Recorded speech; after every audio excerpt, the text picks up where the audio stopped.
आज की क्लास में आप सभी का स्वागत है। आज हमारे अध्ययन का विषय है भारत में मुद्रा की पूर्ति, मनी सप्लाई इन इंडिया। किसी भी देश के आर्थिक विकास के लिए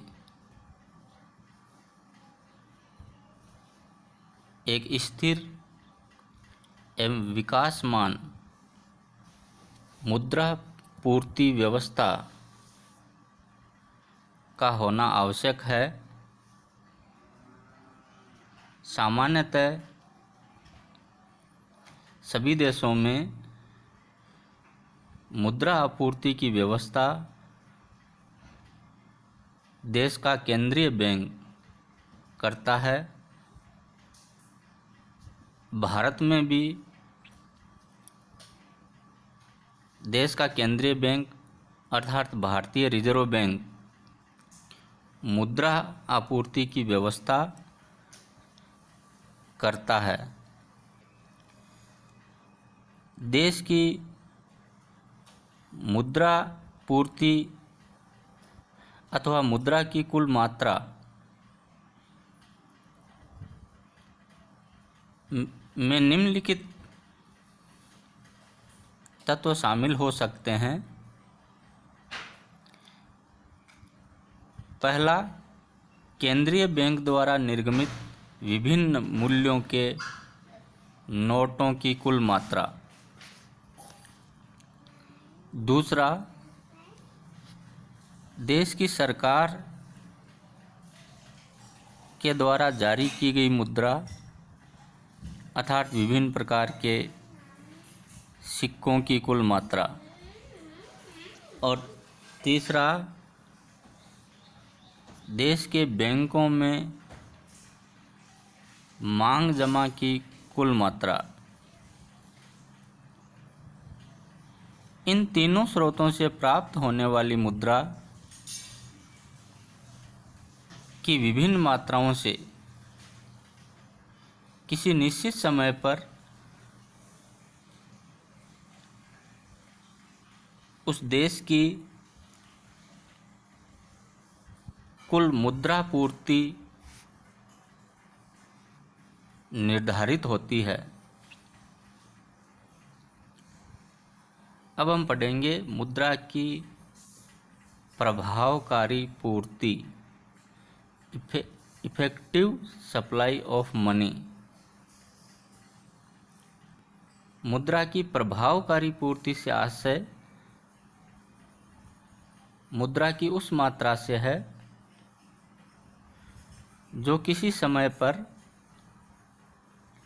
देश में परिचालन में रहती है, अर्थात कुल मुद्रा पूर्ति का वह भाग जो किसी समय खर्च करने के लिए जनता को उपलब्ध रहता है तथा परिचालन में रहता है, वही मुद्रा की प्रभावकारी पूर्ति कहलाती है। मुद्रा के मूल्य निर्धारण में मुद्रा की प्रभावकारी पूर्ति ही अधिक उपयोगी होती है। अर्थात मुद्रा की प्रभावकारी पूर्ति से आशय है कि एक समय विशेष पर देश में परिचालन में कितनी मुद्रा उपलब्ध है। मुद्रा का प्रचलन वेग, वेलोसिटी ऑफ मनी। मुद्रा की विभिन्न इकाइयाँ लेन देन के दौरान कई हाथों से बराबर गुजरती रहती है और ये हर बार मुद्रा का कार्य करती रहती है। अर्थात मुद्रा प्रवाहमान होती है। इसमें गतिशीलता का गुण होता है। एक निश्चित समय में मुद्रा की एक इकाई औसतन जितने बार भुगतान के लिए प्रयोग की जाती है उसे मुद्रा का प्रचलन वेग कहते हैं।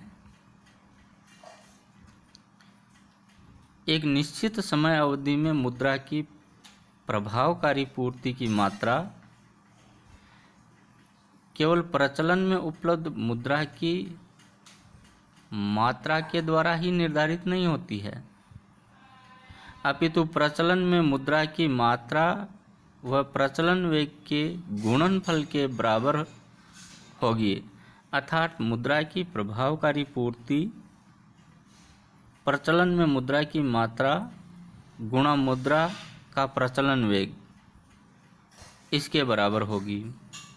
व्यावहारिक रूप में मुद्रा का प्रचलन वेग कभी भी स्थिर नहीं रहता है। प्रचलन वेग निम्न दशाओं से प्रभावित होता है।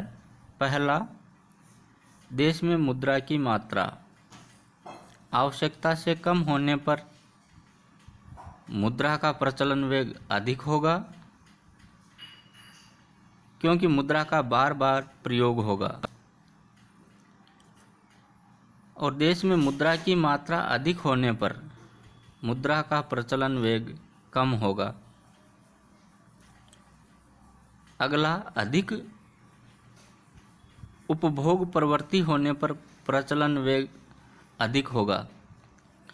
अर्थात लोगों की उपभोग प्रवृत्ति ज़्यादा होगी तो वो ज़्यादा खर्च करेंगे, जिससे प्रचलन वेग अधिक होगा।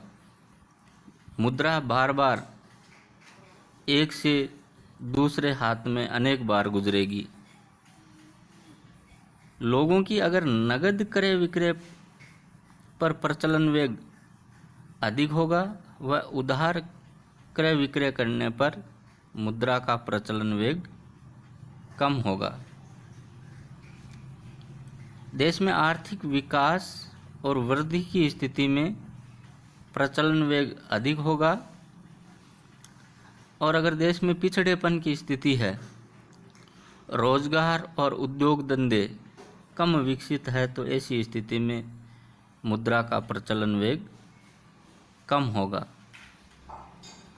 इस प्रकार मुद्रा का प्रचलन वेग निरंतर परिवर्तनशील रहता है, बदलता रहता है।